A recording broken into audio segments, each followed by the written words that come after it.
नमस्कार, news for nation देख रहे हैं आप। मैं हूं आपके साथ रश्मि। यूपी में अखिलेश यादव के साइकिल की हवा पीएम मोदी ने निकाल दी है, ये कहना है केंद्रीय मंत्री पशुपति कुमार पारस का। आपको बताएं कि भोजपुर पहुंचे केंद्रीय मंत्री पशुपति कुमार पारस ने अपनी प्रतिक्रिया दी है और ये बताया है कि जिस तरह से 4 राज्यों में बीजेपी की प्रचंड जीत हुई है, ये आखिर में होना ही था, क्योंकि जिस तरह से बीजेपी काम करती है या पीएम नरेंद्र मोदी की जो छवि है उसे कोई डगमगा नहीं सकता। इसके साथ ही केंद्रीय मंत्री पशुपति कुमार पारस की तरफ से ये भी कहा गया है कि 2029 तक प्रधानमंत्री पद की कोई वैकेंसी देश में नहीं है। ऐसे में किस तरह से अपनी खुशी का इजहार किया है केंद्रीय मंत्री पशुपति कुमार पारस और साथ ही रालोजपा के सांसद प्रिंस राज ने, सुनवाते हैं। सभी दल के प्रतिनिधि रहते हैं, काउंटिंग हॉल में, स्ट्रांग रूम में रहते हैं, उसमें प्रेस मीडिया के लोग रहते हैं, इसलिए उसमें कहीं कोई बेईमानी की जरूरत नहीं। अब जनता वोट दी एनडीए को तो जीत किसी जगह अखिलेश यादव, इसलिए ये बात नहीं है। अपार बहुमत से हमारी सरकार बनेगी और फिर मैं कहता हूँ आज कि 2024 में जो लोकसभा का चुनाव होगा और 2029 में जो लोकसभा का चुनाव होगा उसमें प्रधानमंत्री पद की कोई वैकेंसी इस देश में नहीं है। यूपी में जनता किसके चेहरे पे वोट दी, योगी की या मोदी? दोनों को चेहरे पर वोट दी। मोदी जी देश की राजनीति में है, योगी जी स्टेट की राजनीति में है। स्टेट का असेंबली का जब चुनाव होता है तो स्टेट की राजनीति होती है, लेकिन मोदी जी का अपना एक प्रभाव है, पूरे देश में है।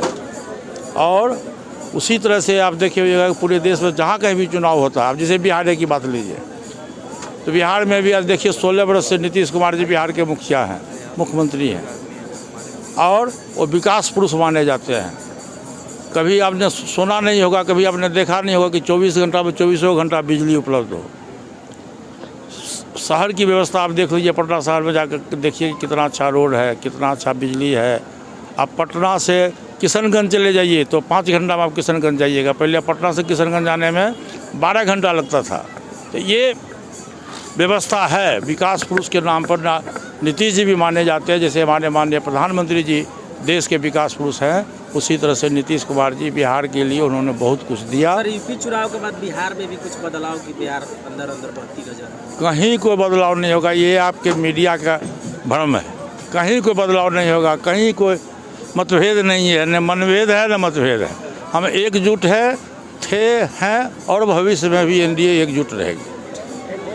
चुनाव पर पहली प्रतिक्रिया सबसे देखिए, जनता ने जो मैंडेट दिया है उसका हम स्वागत करते हैं, उन्हें बधाई देते हैं। जिस तरीके से 5 राज्यों में चुनाव हुआ उसमें से 4 एनडीए ने बढ़ोतरी इसमें हासिल की है और ये पहले से ही ये पता था। हम सभी जब बात करते थे हमें पूरा विश्वास था कि ऐसा पुनः जिम्मेवारी, जैसे यूपी में जिस तरीके का क्लीन स्वीप हुआ, हमने पहले भी कहा था कि साइकिल की हवा निकल चुकी है और वो आज वो बात सच हुई और हम जनता को बहुत बहुत धन्यवाद देते हैं। आप जुआ लगातार बेरोजगारी का दर्द झेल रहे हैं, पूरे भारत की बात करते हैं, उसके लिए क्या बड़ी उम्मीद? देखिए, हमारे जो यशस्वी प्रधानमंत्री आदरणीय श्री नरेंद्र मोदी जी हैं, वो एक युवा सोच लेके चलते हैं। उनको वो विजनरी हैं, वो आगे की सोच रखते हैं।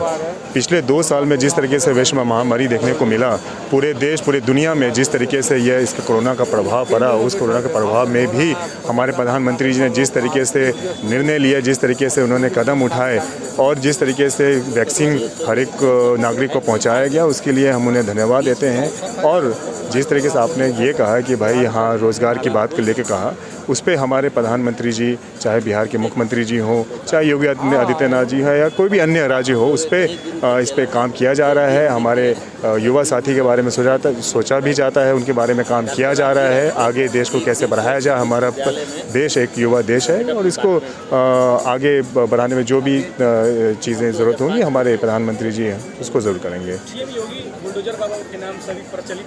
हाँ, अब जिस तरीके से परिणाम आया है तो बुलडोज़र ही उन्होंने चलाया है अब जिस तरीके का परिणाम आप देखिए, क्लीन स्वीप है। जिस तरीके के विपक्ष एक भ्रम फैला रहा था, जिस तरीके से न्यूज़ चैनल्स ये एक एग्जिट पोल दिखा रही थी, सबके सब धराशायी रह गई और एनडीए को पूरा पुनः बहुमत मिला है। तो हमें लगता है बहुत ही इसके बधाई के पात्र वहाँ की जनता है जिन्होंने मत दिया है अपना।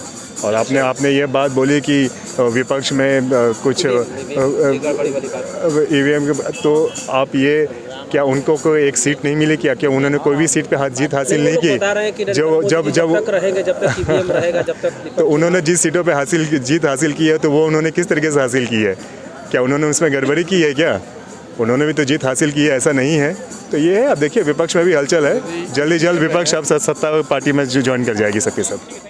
तो बता दें कि जो नतीजे 5 राज्यों से देखने को मिले वो काफी ज्यादा चौंकाने वाले थे, क्योंकि बीजेपी की भारी बहुमत के साथ इन सभी राज्यों में जीत हुई है। और यही वजह है कि बीजेपी के साथ ही साथ पीएम नरेंद्र मोदी भी तारीफें बटोर रहे हैं। और इसी को लेकर केंद्रीय मंत्री पशुपति कुमार पारस और साथ ही रालोसपा के सांसद प्रिंस राज ने अपनी खुशी का इजहार किया है और ये बताया है कि देश की जनता पीएम मोदी के साथ है और 2029 तक प्रधानमंत्री पद की कोई वैकेंसी नहीं है। ऐसे में विपक्ष चुपचाप शांत होकर बैठ जाए तो ही उसके लिए अच्छा होगा।